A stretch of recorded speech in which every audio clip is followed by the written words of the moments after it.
কোরআনে কারীম আল্লাহ তাআলা বলছেন, ইন্নামা ইউওয়াফাস সাবিরুনা আজরাহুম বিগাইরি হিসাব।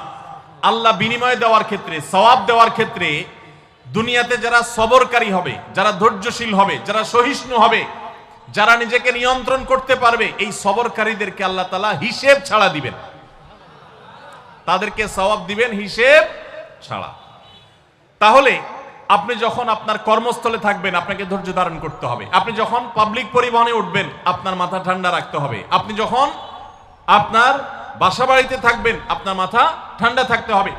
মাথা গরম হয়ে যায় যাদের, হট মেজাজ যারা, কথায় কথায় মাথা গরম হয়ে যায়, ধৈর্যহীন হয়ে যায়, যেখানে সেখানে গন্ডগোল বাধায় দেয়, মারামারি বাধায় দেয়, ধৈর্য সহ্য বলতে কিছু নাই, এই লোকগুলো কিন্তু এই সৌভাগ্যবান মানুষদের কাতারে শামিল হতে পারবে না। ঠিক একইভাবে দাম্পত্য জীবনে সুখী হতে হলে সবর এবং শকর, এই দুইটা মূল মন্ত্রের কোনো বিকল্প পথ খোলা নেই। সেটা স্বামীর জন্য প্রযোজ্য, স্ত্রীর জন্য প্রযোজ্য। স্বামী হিসাবে আপনি স্ত্রীর অনেক অনিয়মতা দেখতে পাবেন, অনেক কিছু দেখতে পাবেন, আপনার আকাঙ্ক্ষা, আপনার চাহিদা, প্রত্যাশার বিপরীত আপনাকে সবর করতে হবে। ভাইরা আমার, আমাদের প্রিয় নবী সাল্লাল্লাহু আলাইহি সাল্লামের দাম্পত্য জীবনে কিন্তু টুনটান সমস্যা হয়েছে। আপনারা মনে করতে পারেন নবী সাল্লাল্লাহু আলাইহি সাল্লামের ঘর, ওনার স্ত্রীগণ সাহাবী, তারা উম্মুল মুমিনিন, আমাদের মা, এত মর্যাদাবান মানুষ তারা, তাদের আবার ঝামেলা হয়েছে। ভাই, দাম্পত্য জীবনে টুকটাক সমস্যা তাদেরও হয়েছে। প্রিয় নবী সাল্লাল্লাহু আলাইহি সাল্লাম নিজে একদিন বাসা ছেড়ে মসজিদে নববীতে এসে মন খারাপ করে বসেছিলেন, তিনি বাসায় যাচ্ছেন না, অভিমান করে। ওমর রাদিয়াল্লাহু তাআলা আনহু বিষয়টা বুঝতে পেরে, তার মেয়ে যেহেতু নবী সাল্লাল্লাহু আলাইহি সাল্লামের স্ত্রী, তিনি সেখানে গিয়ে ভেতরে প্রবেশ করে তার সাথে কথা বলে, তথ্য উদ্ঘাটন করে সেটা মিটমাট করার ব্যবস্থা করেছেন। স্বয়ং নবী করিম সাল্লাল্লাহু আলাইহি সাল্লামের জামাতা, ইসলামের চতুর্থ খলিফা আলী রাদিয়াল্লাহু তাআলা আনহু, তার মতে এত মর্যাদাবান মানুষ, তার ঘরে স্ত্রী হিসাবে আছেন কে? মুহাম্মদ সাল্লাল্লাহু আলাইহি সাল্লামের মেয়ে, জান্নাতে নারীদের সর্দার ফাতিমা রাদিয়াল্লাহু তাআলা আনহা। এত বড় মানুষ তারা, স্বামী স্ত্রী দুইজন, দুই দিককার নেতৃত্বে, একজন যুবকদের নেতৃত্ব দিবে, আরেকজন জান্নাতি যুবতীদের, নারীদের নেতৃত্ব দিবে। এত বড় মর্যাদাবান মানুষ, তাদেরও দাম্পত্য জীবনে কিন্তু টুনটান হয়েছে। একবার আলী রাদিয়াল্লাহু তাআলা আনহু এসে মসজিদে টানটান হয়ে শুয়েছিলেন মাটিতে, মনটা খারাপ, ঘরে একটু হালকা ঝামেলা হয়েছে, তো এই জন্য মসজিদে নববীতে এসে মাটিতে শুয়ে আছেন। নবী করিম সাল্লাল্লাহু আলাইহি ওয়াসাল্লাম দেখে বুঝতে পেরেছেন, টের পেয়ে গেছেন যে কিছু একটা হয়েছে বাসায়। তখন তিনি জামাইকে ডেকে বললেন, কমিয়া আবা তুরাব, এ মাটির বাপ, মাটিতে শুয়ে আছেন, এজন্য রসিকতা করে বললেন, এ মাটির বাপ, উঠো, দাঁড়াও, দেখি কি হয়েছে বলো। ভাইরা আমার, দাম্পত্য জীবনে টুকটাক সমস্যা হবেই হবে। যারা বিয়ে করেন নাই, আগে থেকে প্রস্তুত থাকেন, বুকে পিঠে ছালার বস্তা সব বেঁধে রেডি থাকেন। বিশেষ করে সময় যেভাবে গড়াচ্ছে, তাতে করে সামনে থেকে হেলমেট পরেও যাওয়া লাগতে পারে। শুধু যাওয়া না, বাসায় ঢোকার সময় বাইক থেকে নামার পরে হেলমেটটা আগে খুলবেন না, আগে যা বুঝবেন পরিস্থিতি কি, তারপর হেলমেট খুলবেন। বুঝেন নাই? দাম্পত্য জীবনে টুকটাক সমস্যা হবেই, এটা প্রত্যাশিত। মনে রাখবেন, এই জিনিসটা যদি আপনি আগে থেকে মাথায় রাখেন, তাহলে আপনার কষ্ট অনেকখানি দূর হয়ে যাবে।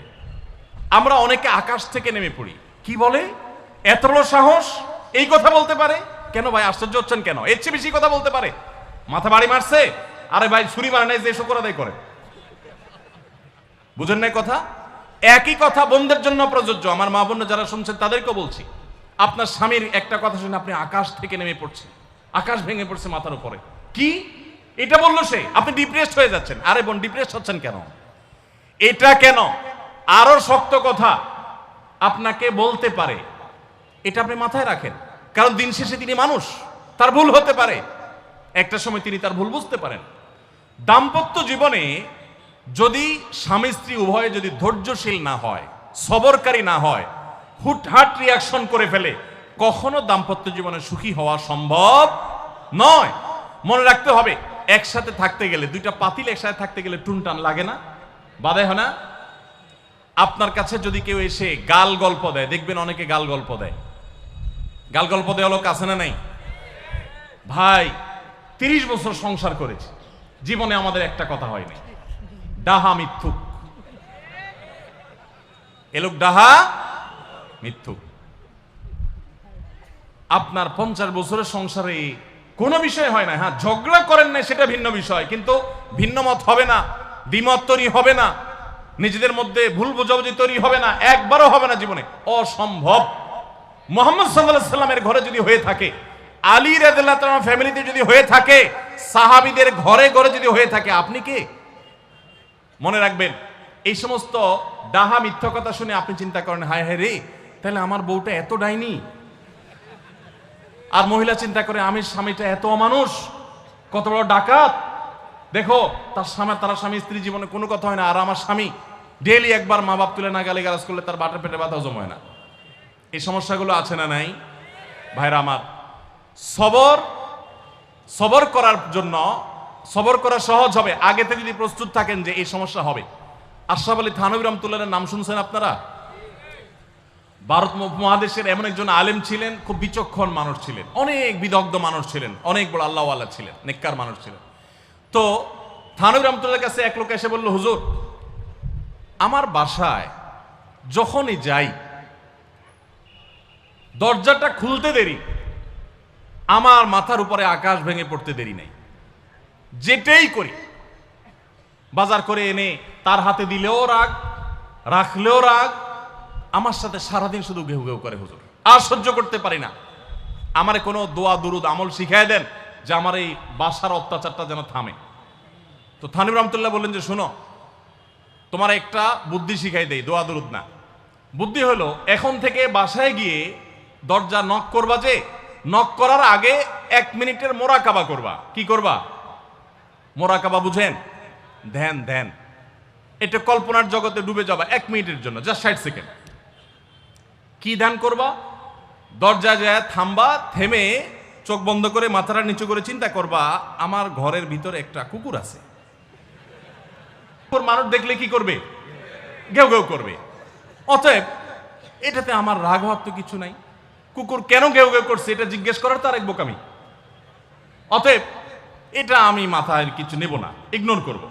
কুকুর থাকলে কুকুর তো ঘেউ ঘেউ করবেই, এটা চিন্তা করে এরপরে বিসমিল্লাহ পড়ে নক করবা। তো এই বুদ্ধি অনুযায়ী পরের দিন আসছে বাসা, আগে 1 মিনিট মোরাকাবা করছে, এরপরে দরজা নক করছে। যথারীতি দরজা খোলার পরেই শুরু হয়ে গেছে যুদ্ধ, ইউক্রেন রাশিয়া, এখন ইসরায়েল ইরান।